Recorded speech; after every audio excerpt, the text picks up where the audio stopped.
बिस्मिल्लाहिर्रहमानिर्रहीम। Dear students, मैं उम्मीद करता हूं कि आप सब खैरियत से होंगे। आज की इस वीडियो में हम NMDCAT unit atomic spectra, याद रहे पीएमसी के सिलेबस में जो इस यूनिट से टॉपिक लिया गया है वो है लाइन स्पेक्ट्रम का। लाइन स्पेक्ट्रम के टॉपिक में रहते हुए हम सिर्फ और सिर्फ डिस्कस करेंगे हाइड्रोजन एमिशन स्पेक्ट्रम। हम एब्जॉर्प्शन डिस्कस नहीं करेंगे। तो जितनी इंपॉर्टेंट चीज़ें होंगी वो सारी हम यहाँ पे डिस्कस करेंगे ताकि अगर कोई एमसीक्यू आता है तो आप उसको इजीली सॉल्व कर सके। डियर स्टूडेंट्स, एक ही टॉपिक है और एक ही लेक्चर नंबर 1 में हम इसको कंप्लीट करेंगे। बस आपने पूरी तवज्जो के साथ लेक्चर सुनना है, समझना है और साथ साथ चीज़ें नोट करते जाना है, तो इंशाल्लाह आपको फ़ायदा होगा। अब डियर स्टूडेंट्स, टॉपिक कुछ इस तरह से हम स्टार्ट करते हैं कि आप यूनिट नंबर 20 या एटॉमिक स्पेक्ट्रा के यूनिट के फर्स्ट पैराग्राफ में देखें तो आपको स्पेक्ट्रोस्कोपी की डेफिनेशन मिलती है जो कि आपने एफएससी में भी पढ़ी थी। तो हम उसी डेफिनेशन से स्टार्ट करते हैं और आपको ये बात भी पता होनी चाहिए कि हर चीज़ की जो स्टोरी स्टार्ट होती है ना वो एटम से ही होती है कहीं ना कहीं। तो यहाँ पर भी देखें हमारे पास क्या है, एक एटम। तो जब हायर एनर्जी स्टेट से लोअर एनर्जी स्टेट में इलेक्ट्रॉन आएगा तो इसका मतलब इलेक्ट्रोमैग्नेटिक रेडिएशंस एमिट होंगे। तो यहाँ पे क्या चल रहा है, एमिशन। यहाँ पे क्या चल रहा है, एब्जॉर्प्शन। तो ये जो इलेक्ट्रोमैग्नेटिक रेडिएशंस की एमिशन एब्जॉर्प्शन है बाय द एटम, इसमें वेवलेंथ और इंटेंसिटीज को इन्वेस्टिगेट करना ये ब्रांच कहलाती है डियर स्टूडेंट्स स्पेक्ट्रोस्कोपी। और यही आपने एफएससी में पढ़ा था। ये तो सिंपल डेफिनेशन थी। अब देखते हैं स्पेक्ट्रम क्या है। स्पेक्ट्रम क्या है तो डियर स्टूडेंट्स इसकी भी एग्जांपल आपने एफएससी में याद रखी थी रेनबो की, कि जब खूब बारिश बरसने के बाद आप समटाइम्स देखते हैं कि आपको डिफरेंट 7 कलर्स का एक पैटर्न दिखता है। तो ये जो डिफरेंट 7 कलर्स का पैटर्न दिखता है इसी को तो स्पेक्ट्रम बोलते हैं। तो इन शॉर्ट में ये बात कर सकता हूं कि फ्रीक्वेंसीज का कॉम्बिनेशन क्या कहलाता है, स्पेक्ट्रम कहलाता है। लॉजिक कहानी एंड हो गई। तो ये हम थोड़ा बहुत इसको ब्रीफली डिस्कस कर रहे हैं ताकि आपके जहन में आ जाए कि हाँ ये चीज़ें हमने पढ़ी हुई है। फिर हम आगे अपनी काम की चीज़ें डिस्कस करेंगे। अब स्पेक्ट्रम की टाइप्स को देख लेते हैं। ये भी आपको फर्स्ट पैराग्राफ में चीज़ें आपने पढ़ी थी और इनकी एग्जाम्पल्स भी आपने देखी थी। एमसीक्यूज के पॉइंट ऑफ व्यू से इंपॉर्टेंट था ये फर्स्ट पैराग्राफ इस चैप्टर का। तो देखें जी, नंबर 1 कंटिन्यूअस स्पेक्ट्रम।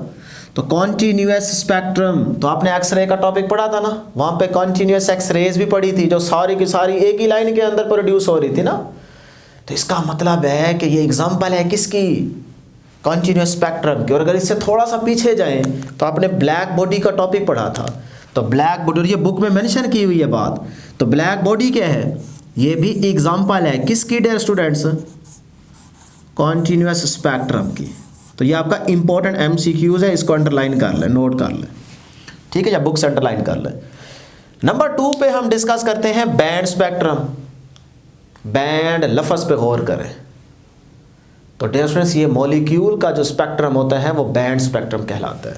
तो फिर यहाँ पे इन शॉर्ट आप सिर्फ इतना याद रख लें कि मॉलिक्यूल का जो स्पेक्ट्रम है वो आपके पास बैंड स्पेक्ट्रम है।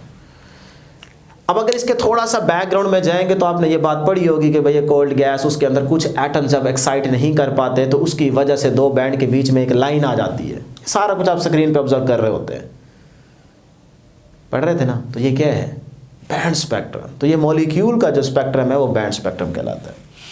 अच्छा जी, उसके बाद नंबर 3 पे है लाइन स्पेक्ट्रम। ये है इंपॉर्टेंट क्योंकि यही तो हमारा टॉपिक है, लाइन स्पेक्ट्रम। और इस टॉपिक में रहते हुए हमने सिर्फ और सिर्फ एमिशन पढ़नी है, एब्जॉर्प्शन नहीं पढ़नी।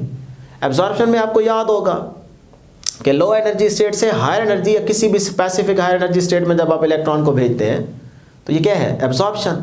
और एमिशन में हायर एनर्जी स्टेट से लोअर एनर्जी स्टेट जब इलेक्ट्रॉन आता है तो रेडिएशन एमिट करता है। तो ये सारी बातें आपने पढ़ी हुई है। हम यहाँ पे सिर्फ फोकस रखेंगे अपना एमिशन, हाइड्रोजन एमिशन स्पेक्ट्रम पे, और उससे रिलेटेड जितनी आसान से आसान करके हम आपको फार्मूले बताएंगे, चीज़ें बताएंगे, वो सिर्फ आपने याद रखनी है, ठीक है ना। तो मैं क्या बात कर रहा था जी, लाइन स्पेक्ट्रम। तो जैसे ही लफ्ज़ आता है ना लाइन स्पेक्ट्रम, तो आपने केमिस्ट्री में पढ़ा है, फिजिक्स में पढ़ा है, एफएससी में, तो आपके जहन में आता है हाइड्रोजन, है ना। तो इसका मतलब फिर मैं यहाँ पे मेंशन कर सकता हूँ कि इसकी एग्जांपल क्या है डियर स्टूडेंट्स, हाइड्रोजन। जितने भी आपके पास लाइट एलिमेंट हैं। अच्छा, इसके अलावा जब आप एक्सरे का टॉपिक पढ़ रहे थे तब आपने पढ़ा था कैरेक्टरिस्टिक्स एक्सरेज, पढ़ा था ना। तो वो क्या हो रही थी, वो भी सारी की सारी लाइन में ही प्रोड्यूस हो रही थी ना। तो उनका जो स्पेक्ट्रल लाइंस का पैटर्न बनता है वो भी एक बेसिकली लाइन की फॉर्म में ही बनता है। तो ये आपके पास एग्जांपल है, दोनों आप यहाँ पे मेंशन कर सकते हैं। चलें जी, ये तो थोड़ी बहुत डिस्कशन हो गई, जो कि चीज़ें आसान थी। अब हमारा टॉपिक है line spectrum of atomic hydrogen. तो इसके लिए जो डायग्राम है ना डियर स्टूडेंट्स, वो बुक में कुछ इस तरह की डायग्राम दिखाई गई है। तो ये हमारे पास हाइड्रोजन का एटॉमिक स्पेक्ट्रम है, जो डायग्राम है बेसिकली। तो इसको थोड़ा सा देख लेते हैं, फिर हम आगे चलते हैं। यहाँ पे डियर स्टूडेंट्स बुक में चीज़ मेंशन की गई है, सोर्स का वर्ड आपको मिल जाएगा। तो यहाँ पे क्या है, एक लो प्रेशर पे गैस डिस्चार्ज ट्यूब है। जब आप इसमें से इलेक्ट्रिक करंट को पास करवाएंगे तो क्या होगा, गैस की आयोनाइजेशन होगी। तो मैं इन शॉर्ट कह सकता हूं कि भाई यहां से ना लाइट निकलेगी। अब हमने आगे दो स्लिट्स का यूज किया ताकि वो लाइट इधर उधर ना फैले ज्यादा, वो बिल्कुल एक स्ट्रेट पाथ में इस तरह से यहां पे पहुंचे। तो सपोज करें यहां तक ये लाइट पहुंच गई जी, फिर आगे क्या होगा, आगे रखा हुआ है डियर स्टूडेंट्स एक प्रिज्म। अब ये लाइट जब इस प्रिज्म में से पास करेगी, ये देखें यहां से ये पास कर रही है, तो जब लाइट इस प्रिज्म में से पास करेगी तो हमने देखा कि वो डिफरेंट कलर्स में डिस्पर्स हो गई। तो ये आपको डिफरेंट कलर्स का पैटर्न दिख रहा है ना, तो ये क्या कहलाता है, स्पेक्ट्रम कहलाता है। लेकिन याद रहिए किसका है, ये एटॉमिक स्पेक्ट्रम किसका है, हाइड्रोजन का। और हाइड्रोजन का केस किस में डिस्कस किया जा रहा है, लाइन स्पेक्ट्रम में। तो ये देखें लाइंस नहीं है, बात समझ आ गई ना। तो इतना हिंट बहुत है, और यहाँ पे भी यही रीजन दिखाया गया है, देखें। तो इसमें क्या है, ये सारे का सारा लाइन स्पेक्ट्रम है, वही चीज़ है, लेकिन यहाँ पे इस तरह से हमने उसको शो किया हुआ है कि जो आप स्क्रीन पे बेसिकली ऑब्जर्व कर रहे हैं उसकी फॉर्म इस तरह से होती है, ठीक है ना। तो ये लाइन स्पेक्ट्रम है हाइड्रोजन का।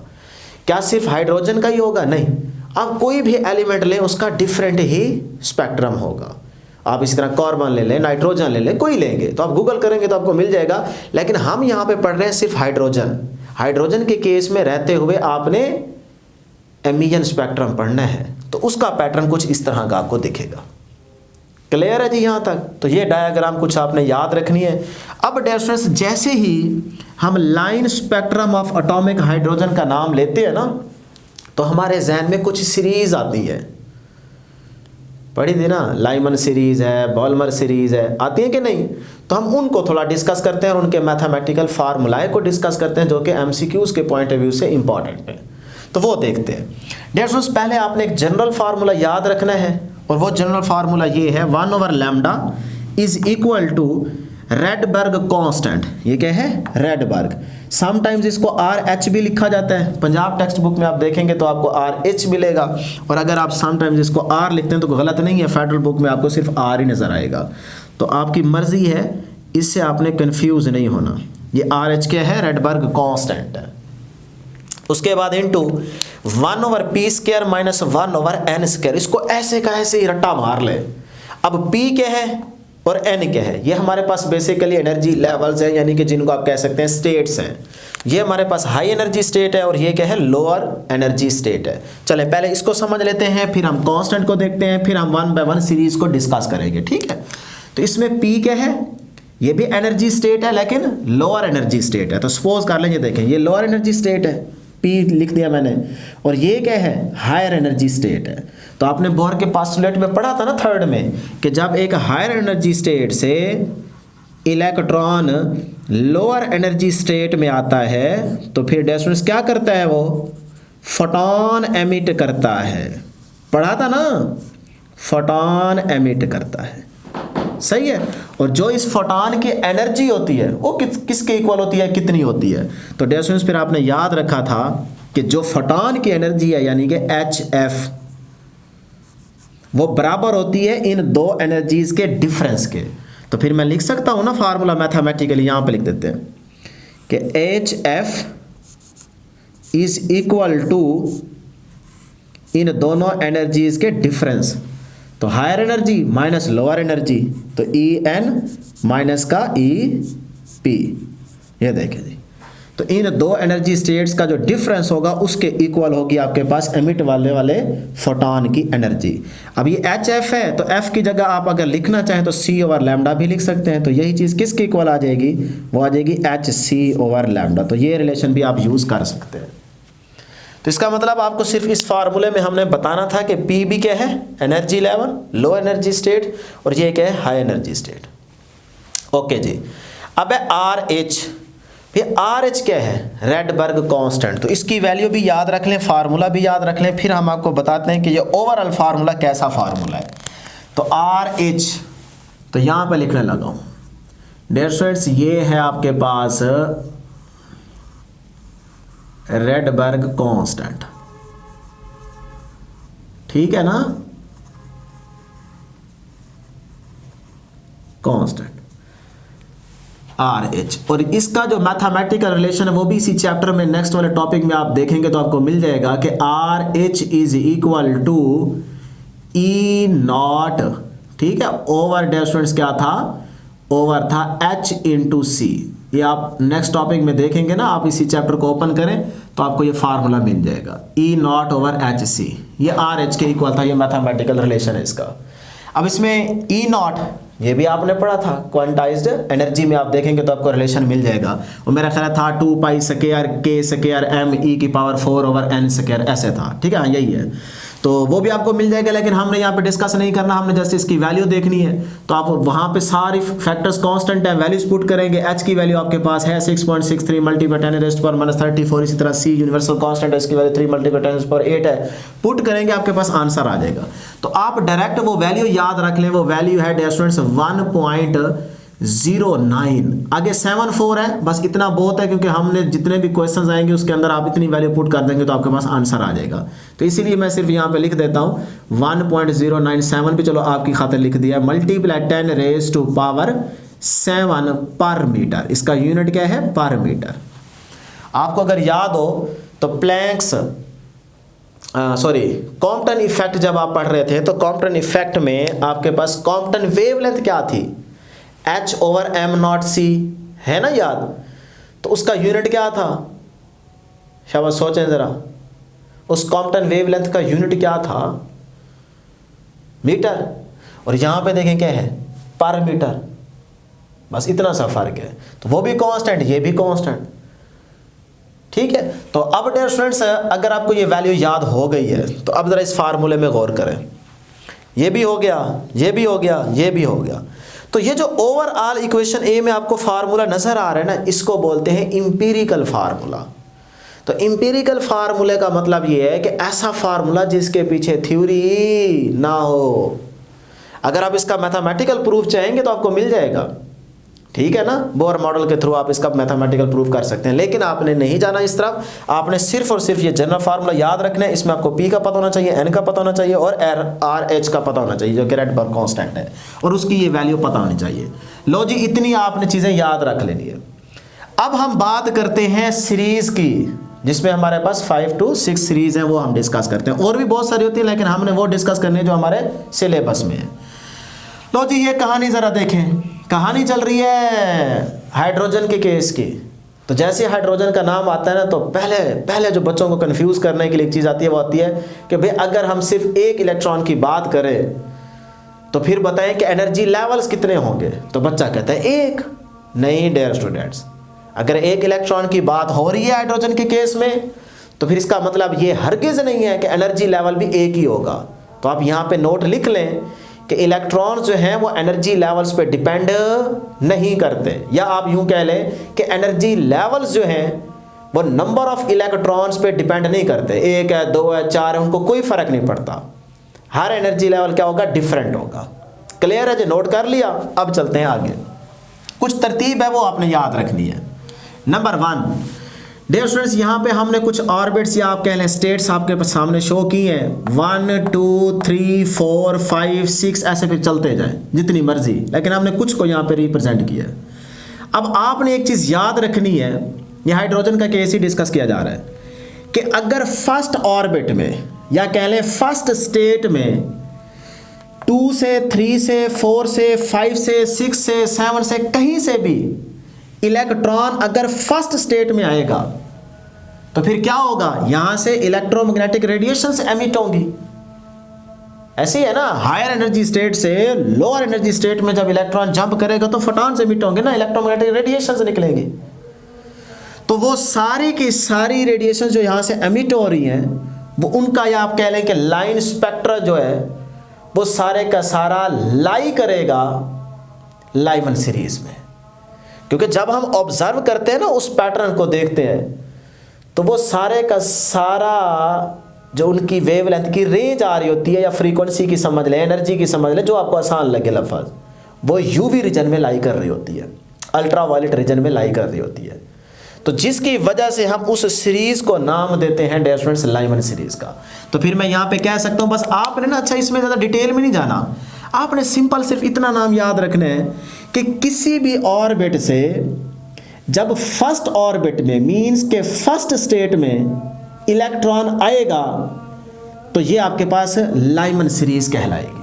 तो ये देखें, इससे भेजें 2 से 1 में जाए, या 3 से 1 में जाए, या 4 से 1 में जाए, या 5 से 1 में जाए, या 6 से 1 में जाए, या इन्फिनिटी से 1 में आए, तो फिर याद रखिएगा जो यहाँ से आपके पास क्रिएट होंगी ना लाइन, स्पेक्ट्रल लाइन जो यहाँ से क्रिएट होंगी, वो सारी की सारी डियर स्टूडेंट्स लाई करेंगी और उस सीरीज को हम नाम देंगे लाइमन सीरीज का, लाइमन सीरीज का। ठीक है जी, पहली चीज ये हो गई, नंबर 1 इसको नाम दे दें, मैंने यहाँ पे दे दिया, बस यहाँ पे रहने दें। अब आते हैं अगली बात, तो ये 1 वाला हो गया ना, तो इसको आप यहाँ पे लिख दें 1। उसके बाद अब बात करते हैं 2 की, आसान आसान तरतीब है। अब अगर 3 से 2 में जाए, जंप करे, या 4 से 2 में जंप करे, या 5 से 2 में जंप करे, या 6 से 2 में जंप करे, बस इतना याद रखें कि जहाँ से मर्जी आए लेकिन आए 2 में। जब 2 वाली स्टेट में इलेक्ट्रॉन आएगा तो फिर भी यहाँ से क्या होंगी, स्पेक्ट्रल लाइंस क्रिएट होंगी। तो इसका मतलब ये जो हमारे पास सीरीज बनती है ना डियर स्टूडेंट्स, ये फिर कहलाएगी, लाइमन होगी ना, ये कहलाएगी बाल्मर सीरीज, बाल्मर। और फिर जब इन इलेक्ट्रोमैग्नेटिक रेडिएशंस को आप ऑब्जर्व करते हैं तो इनकी रेंज लाई कर रही होती है विजिबल रीजन में। तो फिर यहाँ से फिर याद रखिएगा, आगे हम पॉइंट्स बनाएंगे, अभी सिर्फ मैं बता रहा हूँ आपको। लो जी, ये भी हो गया। इसी तरह 3rd पे चलते हैं कि जब आपके पास तीसरी स्टेट में, 3rd वाले ऑर्बिट में कहीं से भी इलेक्ट्रॉन आएगा, 5 से आए, 4 से आए, किसी भी हाई एनर्जी स्टेट से आए, चाहे इन्फिनिटी से आए, लेकिन आए तीसरे में, तो फिर डियर स्टूडेंट्स याद रखिएगा उस सीरीज को हम नाम देते हैं पास्चन सीरीज का। ठीक है ना। अच्छा, उसके बाद अगली हम बात करते हैं कि नंबर 4, ये आ गया नंबर 4। जब 4 में आएगा, 5 से 4 में आए, 6 से 4 में आए, जहां से मर्जी आए, तो फिर डियर स्टूडेंट्स यहां से आपको जो सीरीज मिलती है उसका नाम है Brackett series. Bracket double T है ना, ठीक है, ब्रैकेट सीरीज। अच्छा जी, उसके बाद 5, ये आ गया नंबर 5। अब 6 से, सपोज करें ये 6 है, 6 से 5 में आए, 7 से 5 में आए, 8 से 5 में आए, जहां से मर्जी आए लेकिन आए 5 में, तो तब जो आपके पास सीरीज है वो है जी आपके पास Pfund, Pfund series. ठीक है ना, ये याद रखिएगा। तो इतनी हमने सीरीज डिस्कस करनी, इसके अलावा भी हैं, लेकिन आप फिलहाल अपनी बुक के सिलेबस के अकॉर्डिंग सिर्फ इतनी याद रखेंगे। ठीक है ना, ये छोटी छोटी बातें थी जो आपने याद रखनी है। चलें, ये तरतीब याद होगी ना कि 1 में आएंगे तो लाइमन सीरीज, कहीं से भी अगर हाई एनर्जी स्टेट से आप 2 वाली एनर्जी स्टेट में आएंगे तो बाल्मर सीरीज। इसी तरह अगर आप 3 वाले रीजन में आएंगे कहीं से भी, तो फिर इसका मतलब क्या है, पास्चन सीरीज। और अगर आपके पास 4 वाले ऑर्बिट में इलेक्ट्रॉन जंप करके आता है 5th से 6 से किसी भी स्टेट से, तो फिर वो आपके पास ब्रैकेट सीरीज होगी। और अगर आपसे 6 से 5 में आते हो, 7 से 5 में या 8 से 5 में, तो फिर आपके पास क्या है, पी फंड सीरीज। सीरीज के नाम याद हो गए, तरतीब याद होगी। अब जरा गौर करना है यहाँ पे नंबर 1 जो लाइमन सीरीज है, जो चीज़ें इंपॉर्टेंट है ना सिर्फ याद रखने के लिए, वो यहाँ पे देखते हैं हम। नंबर 1 है सबसे पहले लाइमन सीरीज का रेडबर्ग फार्मूला, ये है ना रेडबर्ग फार्मूला। अच्छा, ये रेडबर्ग फार्मूला बेसिकली है in term of quantum number, और अगर आपको इन टर्म ऑफ एनर्जी चाहिए हो तो फिर ये फार्मूला है। तो इन टर्म ऑफ एनर्जी भी याद रखिएगा, in term of quantum number भी याद रखिएगा, तो आप इजीली वेवलेंथ को कैलकुलेट कर सकते हैं। या वेवलेंथ को करना हो, फ्रीक्वेंसी को करना हो, क्योंकि हमने आपको बताया ना स्टार्ट में कि स्पेक्ट्रम है क्या, फ्रीक्वेंसीज का कॉम्बिनेशन, तो आप यहाँ पे वेवलेंथ का कॉम्बिनेशन बोल रहे हैं, इससे कोई फर्क नहीं पड़ता। तो बहरहाल जी, पहली चीज़ आपने डिस्कस करनी है लाइमन सीरीज का इसी तरह का रेडबर्ग फार्मूला, तो वो याद रख लें, वो है 1/λ is equal to RH into dear students 1/, अच्छा अब P स्क्वायर, अब P है ना P, तो ये आपको स्टेट पता चल जाएगी है कि लो स्टेट है, लोअर स्टेट है, और N क्या है, हायर एनर्जी स्टेट है। तो अब P के लिए यहाँ पे वैल्यू क्या होनी चाहिए, देखें लाइमन सीरीज को डिस्कस कर रहे हैं ना, तो कहीं से भी इलेक्ट्रॉन जंप करके किधर जा रहा है, लोअर एनर्जी स्टेट, लेकिन वो कौन सी है, 1, ये देख रहे हैं ना, यहाँ पे स्टेट क्या है 1, तो कहीं से भी जाए लेकिन जाए 1 में, तो इसका मतलब यहाँ पे P की वैल्यू क्या है, फिर P की वैल्यू क्या है 1, ये फिक्स है, लाइमन के लिए ये फिक्स रहेगी। तो फिर इसका मतलब मैं यहाँ पे लिखूंगा 1 का स्क्वायर, या आपने ऐसे का ऐसे रट्टा मारना है, माइनस 1/, आगे क्या है वहां पे देखें n स्क्वायर। अब यहाँ पे वैसे का वैसे लिखते हैं अभी n स्क्वायर, क्योंकि डेयर स्टूडेंट देखें ना, 2 से जाए, 3 से जाए, 4 से जाए, 5 से जाए, इन्फिनिटी से आए, जहां से मर्जी है, तो हम फिर इसलिए n लिखेंगे। तो अब n हो क्या सकते हैं, पॉसिबल क्या है, देखें जी n नंबर्स पॉसिबल हैं भाई, 1 तो हो गया ना, 1 में तो आना है, तो पहला पॉसिबिलिटी बनती है 2 से 1 में जा सकते हैं, 3 से जा सकते हैं, 4 से जा सकते हैं, तो इसका मतलब नंबरिंग यहाँ से स्टार्ट होगी 2 3 4 5 6 7 एंड सो ऑन।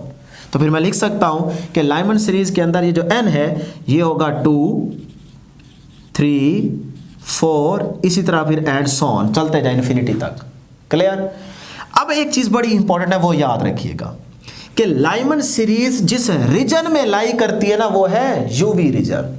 ये बहुत इंपॉर्टेंट है, इसको याद रखिएगा, ये ऑब्जर्व करके देखा गया है, ठीक है ना। फिलहाल आपने सिर्फ पॉइंट्स याद रखने हैं, ये यूवी रीजन में लाई करेगी, तो लाइमन सीरीज यूवी रीजन में लाई करेगी, रीजन आपको याद रखना है, बहुत इंपॉर्टेंट एमसीक्यूज है। क्लियर। अब लास्ट वाला पॉइंट, इन 3 बातों के अलावा एक बात और याद रखनी है, और वो क्या है, P की वैल्यू। तो लाइमन सीरीज के अंदर P की वैल्यू क्या है, किस में आ रहे हैं इलेक्ट्रॉन जंप करके, 1 वाली स्टेट में, तो फिर P यहाँ पे क्या होगा, P इज इक्वल टू 1 होगा।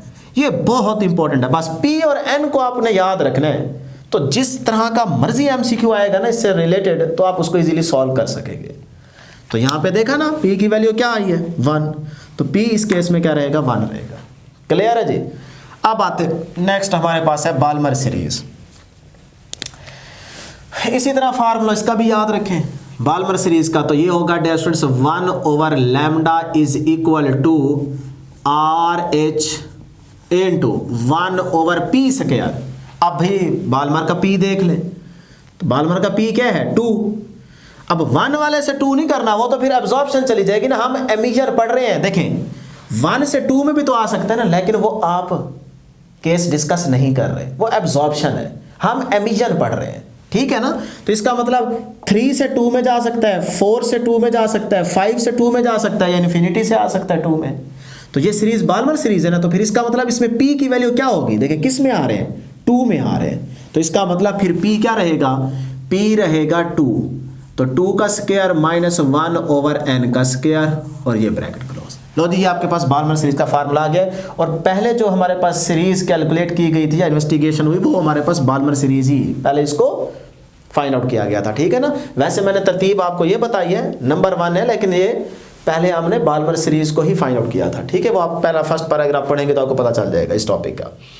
तो लेकिन तरतीब ये याद रखेंगे तो आपके लिए आसानी है। लाइमन सीरीज होगी, बाल्मर सीरीज का फार्मूला हो गया। अब इसमें अगला पॉइंट क्या, कि भी रीजन, जब इसको ऑब्जर्व किया गया तो ये जिस रीजन में बाल्मर सीरीज लाई कर रही थी डियर स्टूडेंट्स, वो रीजन है आपके पास विजिबल।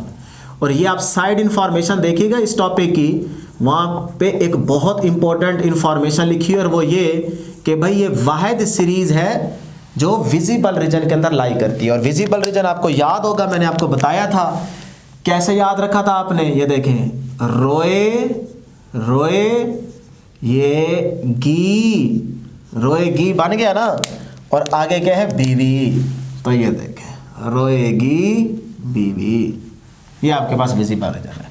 क्लियर है ना। तो फ्रीक्वेंसी और वेवलेंथ का रिलेशन क्या होता है, इनवर्स होता है, वो भी आपको पता होगा, यहाँ पे लिखने की जरूरत नहीं है क्योंकि आपको चीजें हम बता चुके हैं। फ्रीक्वेंसी और वेवलेंथ का रिलेशन क्या होता है, इनवर्स होता है। क्लियर। अब आ जाते हैं एन की बात करते हैं। तो ये देखें एन कहां से स्टार्ट होगा, एन इज इक्वल टू, भाई 2 में तो आप आ रहे हैं ना, तो 3 से 2 में आ सकते हैं, 4 से आ सकते हैं, ठीक है। तो इसका मतलब एमिशन पढ़ रहे हैं तो 1 से 2 में नहीं आना, वो एब्जॉर्प्शन है, 3 से 2 में जा सकते हो। तो इसका मतलब नंबर जो n है ये स्टार्ट होगा 3, बस रटा मार लेना, 2 के बाद 3 है तो बस सारे फिर नंबर आ जाएंगे, 4 5 इसी तरह and so on. Last important point number 4 का, हाँ भाई p क्या होगा इस केस में, p क्या होगा 2, तो p की वैल्यू क्या रहेगी इस केस में 2 रहेगी। लो जी, सिर्फ ये छोटी छोटी बातें डियर स्टूडेंट्स आपने एक एक सीरीज में याद रखनी है, इंशाल्लाह आपके एमसीक्यूज क्लियर होते जाएंगे। अभी हम आगे बहुत अच्छे एमसीक्यू भी डिस्कस करेंगे और पॉइंट्स भी अभी आएंगे, ये तो फर्स्ट स्लाइड हम डिस्कस कर रहे हैं ना। तो अब है जी नंबर 3 पे पास्टन सीरीज। तो पास्टन सीरीज का फार्मूला देख लेते हैं,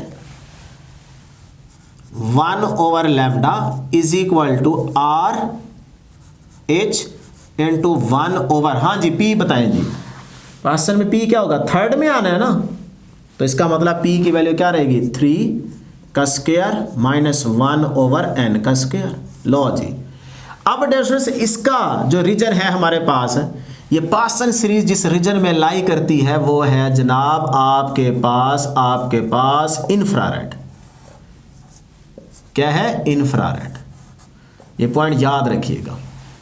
इसमें n की वैल्यू देखें तो क्या हो सकती है भाई, 3 से तो नहीं आ सकते ना, 3 में आना है, 3 में आना है तो 4 से आ सकते हो, 5 से आ सकते हो, 6 से आ सकते हो। तो इसका मतलब फिर n स्टार्ट होगा 3 के बाद जो भी बनता है, 4 5 6 एंड सो ऑन। क्लियर। हाँ जी, p की वैल्यू क्या होगी, बहुत इंपॉर्टेंट पॉइंट, तो p की वैल्यू क्या है 3, ठीक है ना, मिनिमम यहां से आपके पास स्टार्ट होगा, सॉरी 3 में आना है, स्टार्ट नहीं होगा, ठीक है ना। अच्छा जी, उसके बाद आते हैं ब्रैकेट सीरीज।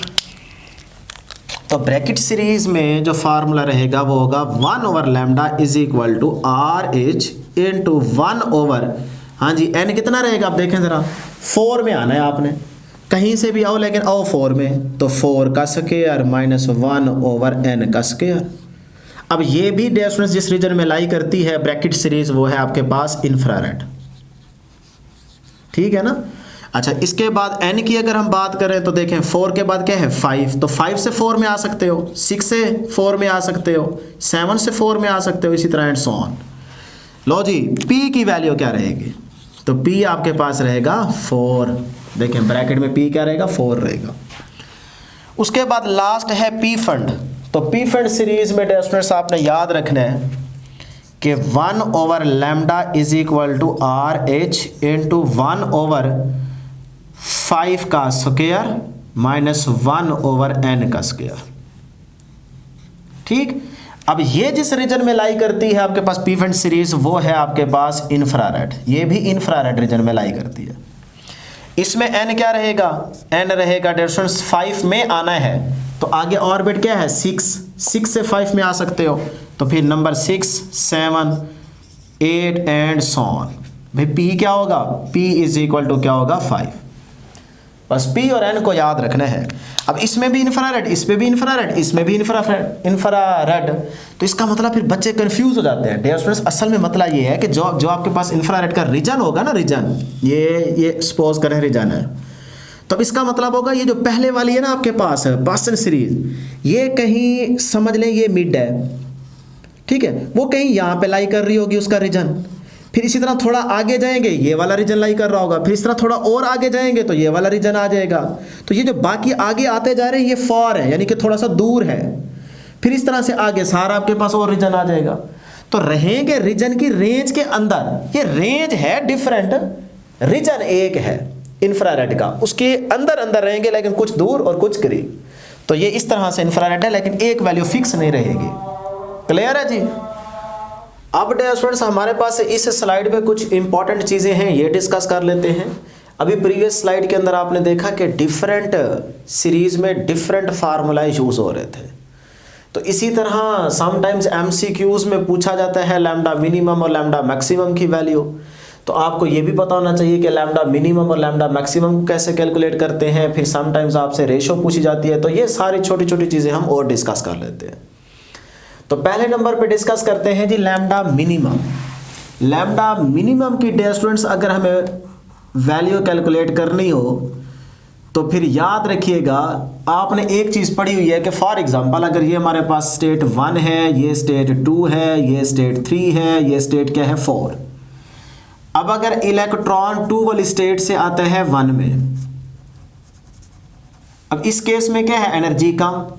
अगर 4 वाली स्टेट से आता है, अगर 4 वाली स्टेट से इलेक्ट्रॉन 1 वाली स्टेट में आता है ग्राउंड स्टेट में, तो फिर इस केस में एनर्जी क्या होगी ज़्यादा, यानी कि इस स्टेट के कंपैरेटिवली इस स्टेट में एनर्जी क्या है ज़्यादा। ये बात आप पढ़ चुके हैं, जानते हैं आप लोग।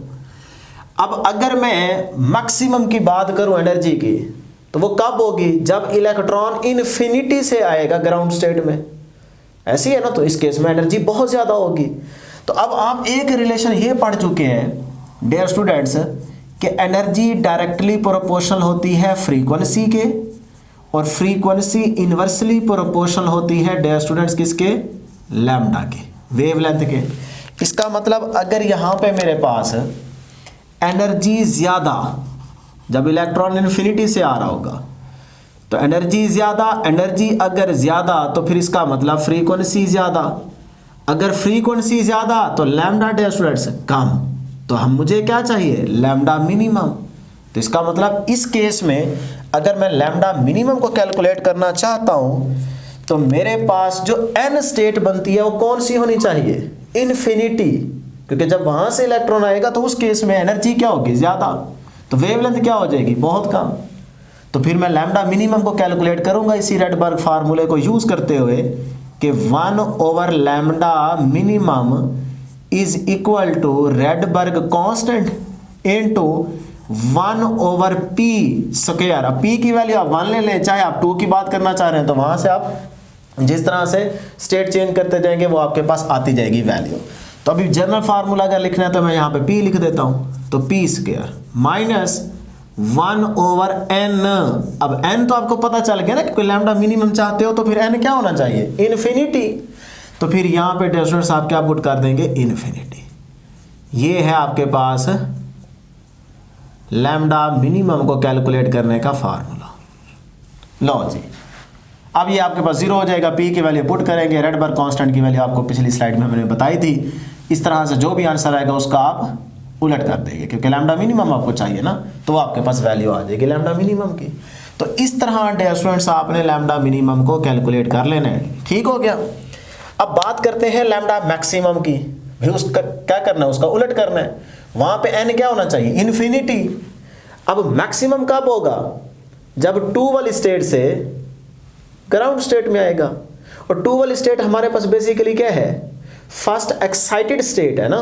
तो इसका मतलब अगर मैं ये बात करता हूं कि ये है हमारे पास 1, ये क्या है 2, ये क्या है 3, तो आखिरी हद जो मेरे पास बनती है ना लैम्डा मैक्सिमम को कैलकुलेट करने के लिए वो ये है कि इस 2 से क्या आए, 1 में आए इलेक्ट्रॉन।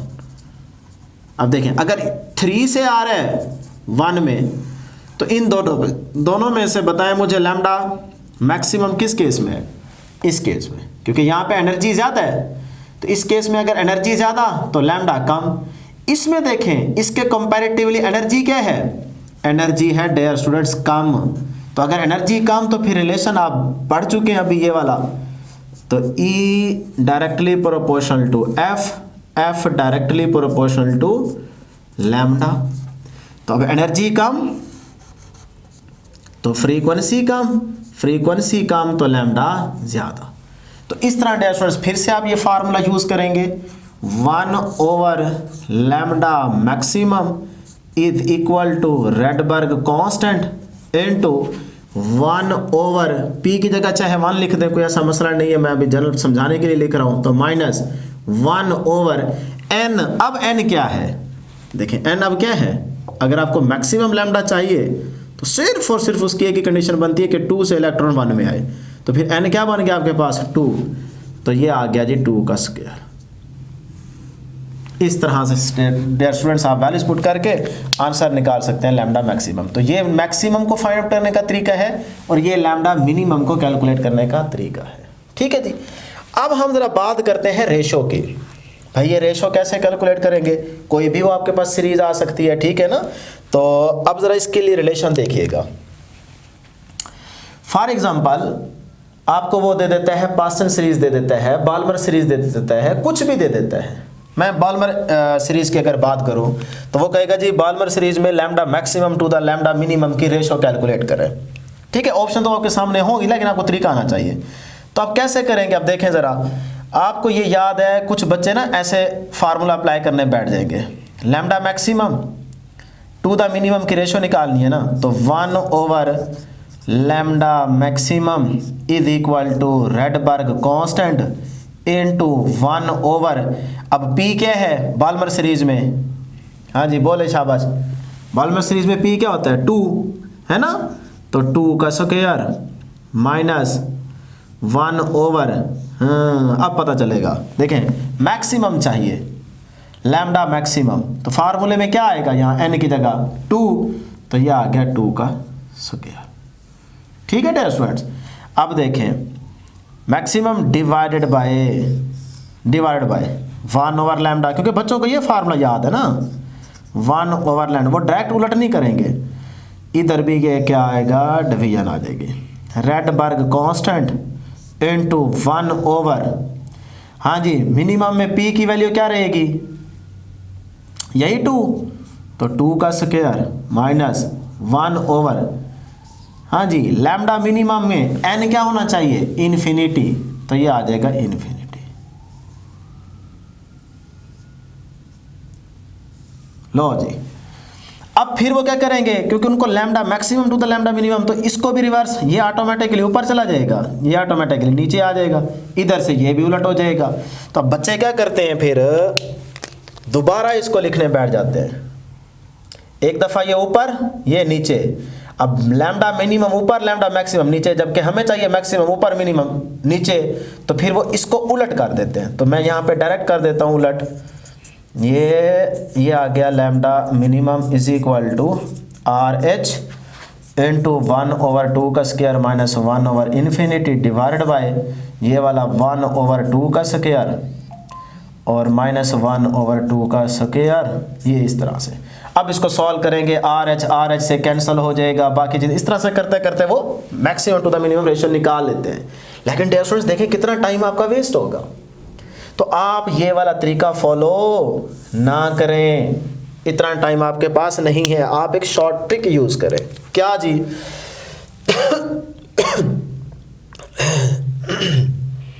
अच्छा डियर स्टूडेंट्स एक चीज़ और याद रखिएगा, P तो आपके पास आ गया ना ये 2, क्योंकि हम बाल्मर सीरीज की बात कर रहे हैं ना, तो n जो डियर स्टूडेंट्स हमारे पास इस केस में रहेगा वो n अगर बाल्मर सीरीज है तो फिर याद रखिएगा 2 में तो आएगा ना, तो आपके पास n फिर पॉसिबल कितना है 3। ये यहाँ पे थोड़ी सी मिस्टेक हो गई है, याद रखिएगा, मैं समझ रहा था हम ना लाइमन सीरीज की बात कर रहे हैं, तो ये फिर आपके पास n क्या आ जाएगा 3 आ जाएगा, इसको चेक कर ले। बहरहाल ये तरीका एक लंबा चौड़ा तरीका है, ठीक है ना। अब आपने एक शॉर्ट ट्रिक यूज करना है, वो क्या है, वो है डियर स्टूडेंट्स इसको जरा गौर से देख लें, n square divided by n square minus का p स्क्वायर। ये एक शॉर्ट ट्रिक है lambda maximum to the lambda minimum की रेशो को कैलकुलेट करने का, ठीक है ना।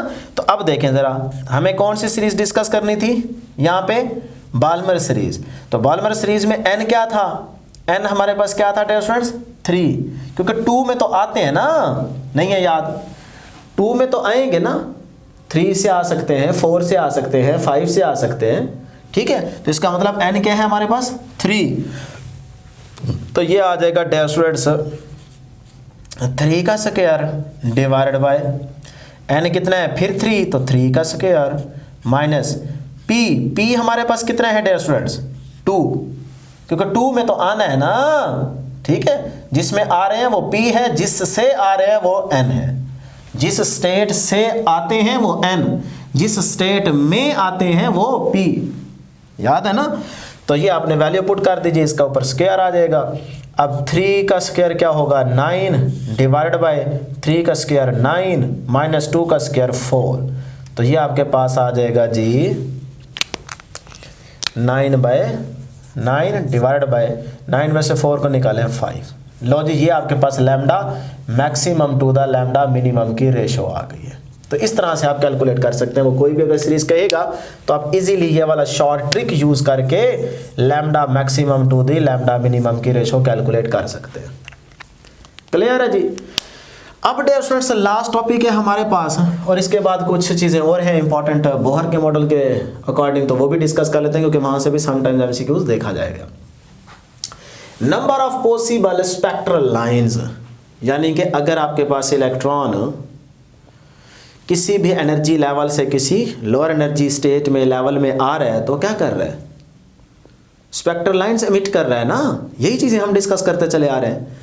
तो अब आपसे यही पूछा जाएगा कि भी number of possible spectral lines जो एमिट हो रही हैं वो कितनी हो सकती हैं। अगर फॉर एग्जांपल मेरे पास है एक 4 वाली स्टेट है, उससे इलेक्ट्रॉन जंप करके आ रहा है किसमें 2 वाली स्टेट में, तो यहां से कितनी number of spectral lines possible हैं कि जो कि एमिट हो रही है।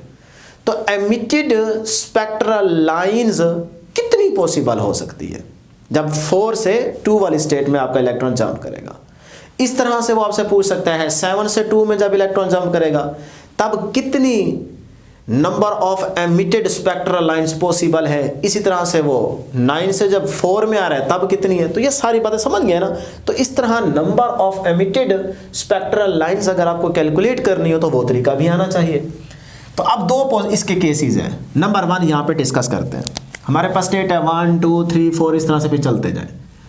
अब अगर डियर स्टूडेंट्स मैं आपसे कहता हूं कि एक इलेक्ट्रॉन इस 4 वाली स्टेट से आता है और इस 2 वाली स्टेट में, तो मुझे बताएं यहां से number of emitted spectral lines कितनी पॉसिबल है, उनकी तादाद कितनी होगी।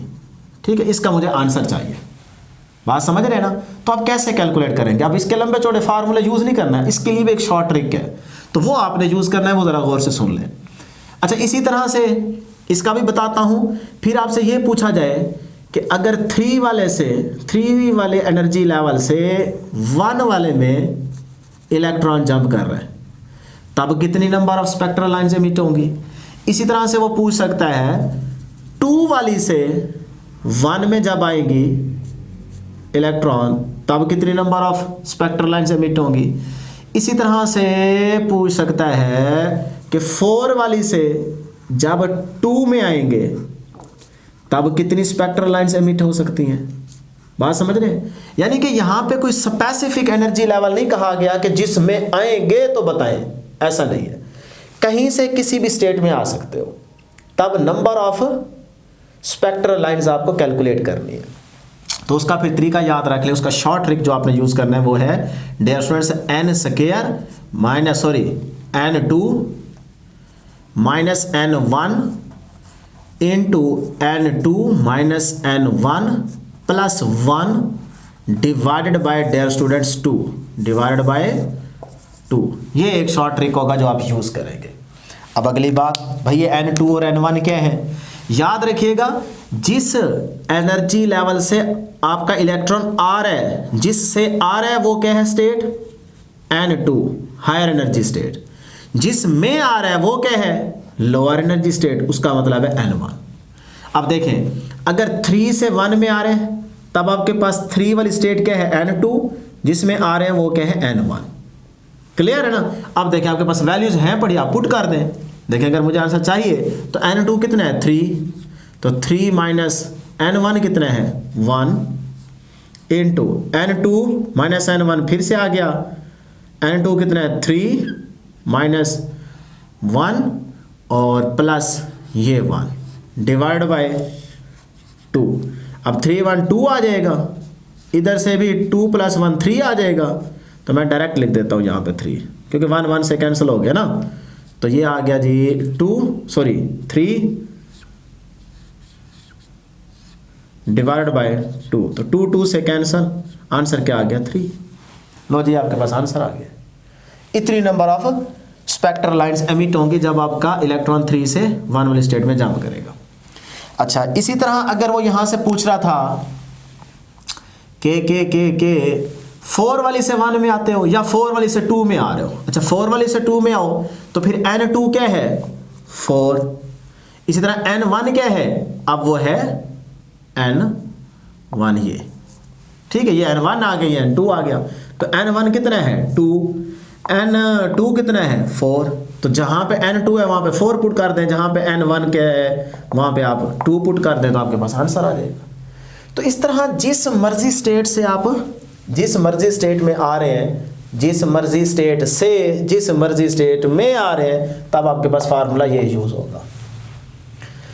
अब आ जाते हैं अगला केस। अगला केस ये है कि भाई यहां पे ना एक एनर्जी लेवल फिक्स हो गया है ग्राउंड स्टेट वाला, यानी कि अगर आपका इलेक्ट्रॉन 2 से 1 में आए या 3 से 1 में आए या 4 से 1 में आए, 1 में आना लाजमी है। जब जब 1 में आ रहा होगा ना, जिस मर्जी स्टेट से 1 में ही रहा होगा, तब number of emitted spectral lines अगर आपने कैलकुलेट करनी हो तो डिस्टेंस, फिर उसका शॉर्ट ट्रिक आप यूज कर ले, वो है n इंटू n माइनस का 1 डिवाइड बाई 2। ये पहले भी आप फार्मूला यूज कर चुके हैं क्लास 11th में, ठीक है ना। तो फिर ये फार्मूला आप यूज करेंगे।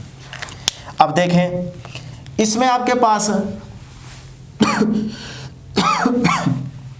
n क्या है, वही n2, यानी कि अगर आप 4 से आ रहे हैं 1 में, तो फिर जो आपके पास n है ना, n वो यही स्टेट है, ये n है, तो इसका मतलब आप पुट करेंगे 4 इंटू 4 माइनस 1 डिवाइड बाई 2, तो आपके पास जो आंसर आएगा आ जाएगा 4 इंटू 3 डिवाइड बाई 2, तो यह आ जाएगा 12 बाई 2, तो 2 6 12, तो ये आ गया आपके पास नंबर 6, ये आंसर है, ठीक है ना। तो जिस स्टेट से आप आ रहे होंगे लेकिन आना 1 में ही है, तब आपके पास ये फार्मूला होगा, और n यहाँ पे वही होगा जो आपके पास जिस स्टेट से इलेक्ट्रॉन आ रहा है। क्लियर है, तो ये भी आपने याद रखना है। अब डियर स्टूडेंट्स, ये बातें बस खत्म होने वाली हैं। एक छोटा सा एमसीक्यू और यहाँ पे डिस्कस कर लेते हैं, क्योंकि अभी आपने प्रीवियस स्लाइड के अंदर भी डिस्कस किया कि लैम्डा को कैसे कैलकुलेट करना है, और यहाँ पे भी डिस्कस किया। तो इसीलिए आपसे अगर मैं कहूँ कि भाई मेरे पास जो n की वैल्यू है सपोज करें ये 4 है और p की वैल्यू सपोज करते हैं 3 है, तो आप बताएं लैम्डा की वैल्यू क्या होगी। तो लैम्डा आपने कैलकुलेट करना है, तो भाई कैसे करेंगे, ये देखें 1 over lambda is equal to Rydberg constant into 1 over p square है ना, p कितना है 3, तो ये देखें 3 का स्क्वायर माइनस 1 ओवर n कितना है 4, तो 4 का स्क्वायर। लो जिसको सॉल्व करें आपके पास वैल्यू आ जाएगी। अच्छा, रेडबर्ग कांस्टेंट की वैल्यू आपको याद है, आप सारा कुछ कैलकुलेट करके आंसर जो निकालेंगे वो 1 ओवर लैम्डा का आएगा। उसने पूछा है लैम्डा, तो आप उसको क्या कर देंगे, रिवर्स कर देंगे, तो आपके पास लैम्डा आ जाएगा। तो ये छोटे छोटे जितने भी एमसीक्यूज हैं सारे देख लीजिएगा। लास्ट में बस हम थोड़ा सा और डिस्कस कर लेते हैं, क्योंकि इससे रिलेटेड भी आपको 1-2 एमसीक्यूज पूछे जा सकते हैं। तो बोहर मॉडल ऑफ हाइड्रोजन, देखिए ना, जब तक हाइड्रोजन चलेगा तब तक हम थोड़ा बहुत डिस्कस कर लेते हैं। तो इसमें आपने कुछ बातें इंपॉर्टेंट है जो याद रखनी है। फार्मूलाए हैं क्वांटाइज्ड रेडियाई के, एनर्जी के और वेलोसिटी है, ठीक है। तो सबसे पहले देखें जी बोहर का फर्स्ट पोस्टुलेट, ये क्या कहता है। बोहर का जो फर्स्ट पोस्टुलेट है ये बेसिकली रदरफोर्ड के ड्रॉप बैक को ही एक्सप्लेन करता है। रदरफोर्ड क्या कह रहा था, वो कह रहा था कि एटम के अराउंड जो ऑर्बिट्स हैं, स्टेट्स हैं, उसमें जब इलेक्ट्रॉन रिवॉल्व करता है तो वो अपनी एनर्जी को क्या करता है, लूज करता है। और बोहर का जो फर्स्ट पोस्टुलेट है वो क्या कहता है, वो कहता है भाई ये तो तुम्हारा फॉल्ट है, नहीं हम दूर करते हैं, ऐसा नहीं है, बल्कि एटम के अराउंड जो उसकी स्टेशनरी स्टेट्स हैं वो बेसिकली फिक्स्ड ही हैं, और उनमें जो इलेक्ट्रॉन रिवॉल्व करता है वो एनर्जी को लूज नहीं करता, ठीक है। ये है बोहर का फर्स्ट पोस्टुलेट। इसी तरह जो सेकंड पोस्टुलेट है बोहर का, वो क्या कहता है, वो कहता है जी एंगुलर मोमेंटम जो है, ठीक है, एंगुलर मोमेंटम वो बराबर है किसके, integral multiple of the h/2 पाई के। ये एक स्टेटमेंट याद रख लें। तो उसी को अगर हम फार्मूले में यहाँ पे लिखना चाहें तो फिर वो हमारे पास क्या बनता है, एंगुलर मोमेंटम क्या होता है L, और L को मैं लिख सकता हूँ ना mvr is equal to integral multiple n into h/2 pi. ये है बोहर का सेकंड पोस्टुलेट। अब डियर स्टूडेंट्स इसमें ज़रा गौर कीजिएगा कि हमारे पास ये जो h/2 पाई है, h/2 ये भी कांस्टेंट। और n आपके पास अगर फर्स्ट ऑर्बिट की बात हो रहा है तो n1 हो जाएगा, अगर सेकंड की बात हो रहा है तो इसका मतलब n2 हो जाएगा। अब मैं यहां से इस फार्मूले को ऐसे लिख सकता हूं dear students, L angular momentum is equal to ये n इनटू ये जो h/2 है, ये आप प्रीवियस चैप्टर में पढ़ के नहीं आ रही है, h कट के इक्वल था, तो फिर मैं यहां पे लिख सकता हूं ना h कट के, नहीं लिख सकता हूं। तो ये भी आपके पास रिलेशन आ गया, इसी से रिलेटेड अगर आ जाए तो फिर आपने बोर का सेकंड पोस्टुलेट ही सिलेक्ट करना है। अब जरा h कट की वैल्यू हम देख लेते हैं। तो h कट की वैल्यू क्या थी डियर स्टूडेंट्स, अगर किसी को याद हो, यानी कि h/2 है ना, h की वैल्यू पुट करेंगे 6.63 मल्टीप्लाई 10⁻34 यूनिट क्या रहेगा, जॉउल सेकंड। और 2 का तो यूनिट है नहीं ना, तो फिर इसका मतलब h कट का भी यूनिट क्या रहेगा, जॉउल सेकंड। तो अगर उसको 2 पे डिवाइड करेंगे तो आपके पास आंसर रहता है dear students 1.05 multiply 10⁻34 joule into second. तो यहां से देखें एक और एमसीक्यू मिल गया, क्या कि भाई एंगुलर मोमेंटम का यूनिट क्या आएगा, जॉउल सेकंड। देखें ना, ये तो n है ना, नंबर है, तो h कट का यूनिट क्या आ रहा है, जॉउल सेकंड। तो फिर इसका क्या होगा, फिर वो इसके बराबर है ना, तो जॉउल सेकंड। तो ये भी आपसे पूछा जा सकता है। तो आपने फिर याद रखना है एंगुलर मोमेंटम और h कट का जो यूनिट है वो सेम रहेगा। लो जी, बोहर का थर्ड पोस्टुलेट। अब जो बोहर का थर्ड पोस्टुलेट है ये क्वांटम थ्योरी पे बेस करता है इन टर्म ऑफ फोटॉन। तो इसमें आपने पढ़ा था कि जब एक हायर एनर्जी स्टेट से लोअर एनर्जी स्टेट में इलेक्ट्रॉन जंप करता है तो वो क्या करता है, फोटॉन एमिट करता है, ठीक। और इस फोटॉन के पास जो एनर्जी थी वो क्या थी, इन दोनों एनर्जीज का डिफरेंस। तो En माइनस का EP is equal to H into f. Clear है जी। तो ये बोहर का थर्ड पोस्टुलेट है। अब डेस्टूडेंट बस कुछ फार्मूले रह गए तो डिस्कस करने हैं। आप भी थक गए होंगे, मैं भी बहुत ज़्यादा थक गया हूँ, ठीक है ना। लेकिन ये सारी मेहनत हम जितनी भी चीज़ें डिस्कस कर रहे हैं ये आपके लिए कर रहे हैं, और सारी चीज़ें ना अच्छे तरीके से शॉर्टकट करके आपको बता रहे हैं, ताकि कम टाइम में आपको इधर उधर जाने की ज़रूरत ना पड़े। आप सीधा सीधा आएँ और यहाँ से एक ही जगह से अपना पूरा टॉपिक करके सुकून से बैठ के उसको तैयार कर लें, ठीक है ना। तो अब हम पहले नंबर पर बात करते हैं क्वांटाइज्ड रेडियाई की, ठीक है। तो अगर इसका हम फार्मूला देखें तो डियर स्टूडेंट्स आपके पास जो फार्मूला था ना रेडियस का, वो था Rn is equal to n square h square divided by, इसको चेक कर लीजिएगा ज़रा, 4 पाई स्क्वायर, क्योंकि हमने तो रट्टा लगाया हुआ है, आप भी इसको रट्टा मारें, e स्क्वायर ये है, ठीक है। इसको ज़रा चेक कर लीजिएगा। अब इसमें ज़रा n स्क्वायर को अलग कर लें, और ये वाली जो वैल्यू है ये आपके पास है R1 की फर्स्ट ऑर्बिट में रेडियाई, ठीक है ना। बोहर का फर्स्ट ऑर्बिट के रेडियस की वैल्यू आपको यहाँ से मिलेगी। तो ये आपके पास क्या है, R1, ये ऐसे लिख रहा हूँ मैं, यानी कि यही चीज़ मैं लिख सकता हूँ ना, n स्क्वायर वैसे, यानी कि Rn is equal to n square into ये बन गया R1, ठीक है। तो फर्स्ट ऑर्बिट का अगर आपको रेडियस कैलकुलेट करना हो तो उसका फार्मूला है ये। तो h की वैल्यू पुट करें 4 पाई, k की वैल्यू पुट करें, m की वैल्यू, e की वैल्यू, तो आपके पास R1 आ जाएगा। अब आपने इसकी वैल्यू याद रख लेनी, और आपने याद रखी होगी। क्या है डियर स्टूडेंट्स R1 की वैल्यू, वो है जी 0.053 नैनोमीटर, और या फिर आप इसको याद रख लें 0.53 एंगस्ट्रॉम। ये दोनों में से कोई आप वैल्यू याद रखना चाहें तो कर सकते हैं। केमिस्ट्री में आपने ये वैल्यू याद रखी होगी, फिजिक्स में आप ये वाली वैल्यू याद रख लें। क्लियर है जी। बस ये दो फार्मूले इसके याद रखें। उसके बाद आपने इसी फर्स्ट ऑर्बिट के अंदर जो रेडियस R1 की आपने वैल्यू कैलकुलेट की है, इसी में इलेक्ट्रॉन की अगर वेलोसिटी स्पीड की वैल्यू कैलकुलेट करनी हो तो वो भी याद रखिएगा। और याद रखिए, इसको फटाफट आप अपनी बुक पे निशान लगा लें कि जो 20.1 एग्जाम्पल है ना, उसमें वो V1 की वैल्यू ही पूछ रहा है, वो पेपर में आ चुकी है, अंडरलाइन कर लें, वहाँ पे लिख लें NMD कैट एग्जाम्पल। तो ये जी हमारे पास वेलोसिटी का जो फार्मूला है ना डियर स्टूडेंट्स, ये हमारे पास रहेगा V, पहले जनरल लिख लें, Vn इज इक्वल टू, इधर क्या था, ये था ना h/2 पाई, NH/2 पाई, इसको उलट कर दो, ये निशानी है याद रखने की। तो 2 pi over NH into K E square, बस ये फार्मूला है। अब इसमें अगर n को अलग कर लें तो ये वाली जो वैल्यू बनती है ना, ये V1 की है, ये वाली। तो इसको मैं ऐसे लिख सकता हूँ ना, Vn is equal to V1 divide by n, ऐसे। तो ये एक फार्मूला मिल गया आपको। अब मुझे तो चाहिए ना V1 की वैल्यू, तो डियर स्टूडेंट्स इस सारे में देखें कांस्टेंट है ना, तो आप जब वैल्यूज पुट करेंगे तो आपके पास V1 का आंसर आएगा। और ये एग्जांपल है 20.1 एग्जांपल, उसको जाकर निशान लगा लें, वहाँ पे लिख लें। तो ये वैल्यू आती है 2.19 multiply 10 raise to power 6 metre पर सेकेंड। ये भी इंपॉर्टेंट एमसीक्यू है, आ चुका है, इसको भी अंडरलाइन करें। लास्ट में रहेगी जी एनर्जी, क्वांटाइज्ड एनर्जी। तो वो ज़रा देख लें, En is equal to minus का 1 ओवर n स्क्वायर होगा, मेरा ख्याल है जहाँ तक, इसको चेक कर लीजिएगा, 2 pi square k square m e की पावर 4, यानी कि उसी का आपने क्या करना है, स्क्वायर ले लेना फर्दर इसका, डिवाइड बाय डियर स्टूडेंट्स क्या आ जाएगा, h का स्क्वायर आ जाएगा। लो जी, ये आपके पास फार्मूला है। अब ये जो सारी वैल्यू है ना, ये है कांस्टेंट, तो ये आपके पास फार्मूला बनता है En is equal to minus का E nought divide by n square. अब E नॉट की जो वैल्यू है वो आपके पास कितनी है, 13.6 इलेक्ट्रॉन वोल्ट।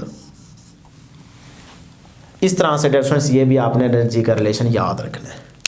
लास्ट एमसीक्यूज है, टॉपिक एंड हो जाएगा जी आपका। अगर आपसे पोटेंशियल एनर्जी पूछे तो फिर आपका रिलेशन ये बनता है, ये पोटेंशियल एनर्जी को कैलकुलेट करने का रिलेशन है, ये काइनेटिक एनर्जी है, प्लस में रहेगी, और ये आपके पास क्या है, टोटल एनर्जी। अब एक चीज़ याद रखिएगा, मैं जनरल फार्मूला बता रहा हूँ जो आपके एमसीक्यूज में हेल्प करेगा। वो फार्मूला है डियर स्टूडेंट्स, माइनस का total energy is equal to minus का 2 potential energy plus kinetic energy. ये रिलेशन याद रखेंगे। अब देखें हमारे पास काइनेटिक एनर्जी क्या आ रही है, प्लस में, अब ये क्या हो रही है, 1/2 यानी कि हाफ हो रही है। अगर काइनेटिक एनर्जी हाफ हो रही है तो पोटेंशियल एनर्जी क्या हो रही है, फिर पोटेंशियल एनर्जी क्या हो रही है, डबल। अब डबल का मतलब ये नहीं है कि ये बढ़ रही है, नहीं, नेगेटिव में बढ़ने का मतलब है कि कम हो रही है, सही है ना। तो इस तरह से ये भी एक छोटा सा आपने रिलेशन याद रखना है। लो जी, लास्ट में आपको हम बुक से 2-4 एमसीक्यूज बता देते हैं जिसकी आपने खुद प्रैक्टिस करनी है, और वो आप बेटे यहाँ पे देखें, पेज नंबर है जी आपके पास 208 पे आपने डियर स्टूडेंट्स ये जो साइड इंफॉर्मेशन है ना, energy level diagram for the hydrogen atom, ये आपने डियर स्टूडेंट्स लाजमी यहाँ से एक दफ़ा इसको याद रखना है जी, जो कि एनर्जी लेवल्स की वैल्यू दी गई है। अगर हम ग्राउंड स्टेट की बात करें, यहाँ पे देखें ना, ये आपके पास ग्राउंड स्टेट है, क्योंकि N1 है ना, 1 में तो आना है, तो एक्साइटेड फर्स्ट एक्साइटेड स्टेट कौन सी बनती है, N इज इक्वल टू 2, वहाँ से आप आएंगे ना तो ग्राउंड स्टेट में, तो इसलिए फिर यहाँ पे जो N1 है ये आपके पास ग्राउंड स्टेट है, सही है। तो जो N इज इक्वल टू 2 है ये आपकी फर्स्ट एक्साइटेड स्टेट है।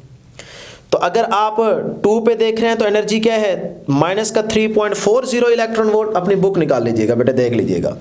और ग्राउंड स्टेट में आपके पास N इज इक्वल टू 1, तो यहाँ पे एनर्जी की वैल्यू क्या है, माइनस का 13.6 इलेक्ट्रॉन वोल्ट, ये वैल्यू इलेक्ट्रॉन वोल्ट में है। इसी तरह अगर आप इससे ऊपर जाएंगे N इज इक्वल टू 3 पे, तो वहाँ पे वैल्यू दी गई है माइनस का 1.51। तो देखें माइनस में वैल्यू क्या होती जा रही है, कम, इसका मतलब एनर्जी बढ़ती जा रही है, कम नहीं होती जा रही, बढ़ती जा रही है। नेगेटिव में वैल्यू जितनी छोटी होती जाएगी आंसर उतना बड़ा होता जाएगा। तो जब आप पहुंचेंगे N is equal to infinity, तो आंसर क्या हो गया एनर्जी का इलेक्ट्रॉन वोल्ट में, 0। अब इसका मतलब यहाँ पे मैक्सिमम वैल्यू है ना, तो वो चीज़ तो हमने यहाँ पे डिस्कस की थी कि नहीं की थी, यहाँ पे लैम्डा मिनिमम की बारी पे है ना याद, N is equal to infinity, तो एनर्जी ज़्यादा होगी, तो वही चीज़ यहाँ पे दिखाई गई है। और जब आपसे ये पूछा जाए कि भाई 2 भी एनर्जी स्टेट्स 2 दे के, उसमें आपसे पूछा जा सकता है कि आप फ्रीक्वेंसी फोटॉन की फाइंड आउट करें, तो कोई भी स्टेट आपसे पूछी जा सकती है या दे सकता है वो। फॉर एग्जांपल अगर मेरे पास वो कहता है इस तरह से कि N इज इक्वल टू 4 और ये क्या है N इज इक्वल टू 1, सही है। अब मैं ये खुद से लेट कर रहा हूँ, इसकी एनर्जी स्टेट आपको पता है ना 13.6 है, और इसकी आपके पास फॉर एग्जांपल कुछ भी है, देख लो यार क्या, फिर गड़बड़ी ना कर बैठे ना, 0.8 है, माइनस का 0.85 और इसकी माइनस का 13.6। अब दो एनर्जी स्टेट्स आपके पास आ गई, आपसे कहा जा रहा है फ्रीक्वेंसी आप कैलकुलेट करें। तो ये देखें, ये बन गया आपके पास ई एन और ये बन गया ई पी, सही है। तो फार्मूला है जी E N is minus E P is equal to H F. लो जी, फ्रीक्वेंसी चाहिए, एच को इधर लें और इसमें आप वैल्यूज पुट कर दें। एच 6.63 मल्टीप्लाई माइनस 34 आपके पास फ्रीक्वेंसी आ जाएगी। लेकिन याद रखिएगा, यहाँ पे माइनस में वैल्यू है तो माइनस में ही वैल्यूज पुट करनी है। यहाँ पे बच्चे को कन्फ्यूजन होती है, कहता है सर यहाँ पे वैल्यूज माइनस में पुट करनी है प्लस में करनी है। बेटे जो वैल्यूज दी गई है ना वही की वही पुट करनी है। तो माइनस में वैल्यूज पुट करनी है और दूसरे नंबर पे फ्रीक्वेंसी का यूनिट होगा हर्ट्ज में, ठीक है ना। तो आपने ये जो वैल्यू एनर्जी की पुट की होंगी ये तो आपने की होंगी इलेक्ट्रॉन वोल्ट में। तो आपने फिर जो भी आंसर आए उसको इलेक्ट्रॉन वोल्ट को पहले जाउल में कन्वर्ट करना है। 1.6 मल्टीप्लाई 10⁻⁹ से मल्टीप्लाई करना, जाउल में कन्वर्जन हो जाएगी। फिर आपका जो भी फ्रीक्वेंसी का यूनिट आएगा वो हर्ट्ज में होगा। क्लियर है ना। तो ये एक दफ़ा आपने इस पैराग्राफ को डायाग्राम को देख लेना है ताकि आपको एनर्जीज कुछ याद हो जाए। लो जी डियर स्टूडेंट्स, आज की डिस्कशन होगी हमारे पास एंड। तो मैं उम्मीद करता हूँ कि आपको ज़रूर समझ आई होगी। आज के लिए इतना ही, दुआओं में ज़रूर याद रखिएगा। अल्लाह हाफिज़।